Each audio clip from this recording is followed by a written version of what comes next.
ఈ tower top లోకి ఎందుకు ఎక్కాల్సి వచ్చిందో తెలుసా?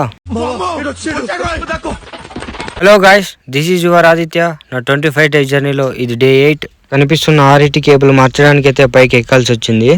ఈ RET కేబుల్ RRH టు యాంటీనాకు కనెక్ట్ అయి ఉంటుంది. మంకీస్ డ్యామేజ్ చేయడం వల్ల కేబుల్ మార్చడానికి అయితే పైకి వచ్చాను. RRH వైపు అయితే కేబుల్ కనెక్ట్ చేశాను, ఫుల్ టైట్ చేసుకున్నా.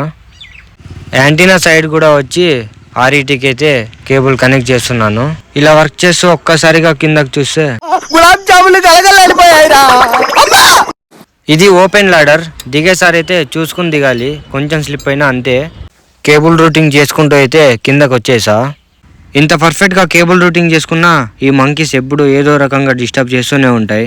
అయినా విజిట్ అవ్వక తప్పదు. ఈ సైట్ లో వర్క్ అయితే కంప్లీట్ చేసుకున్నా, ఇంకో సైట్ కి అయితే విజిట్ అయ్యాను. 5G RRH MCB అయితే ట్రిప్ అయింది, సో అందుకే MCB చేంజ్ చేశాను.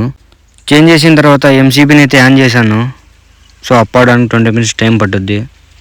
ఓకే, అలారం అయితే క్లియర్ అయింది. ఓకే మావా, మరొక అప్డేట్తో మరీ కలుద్దాం.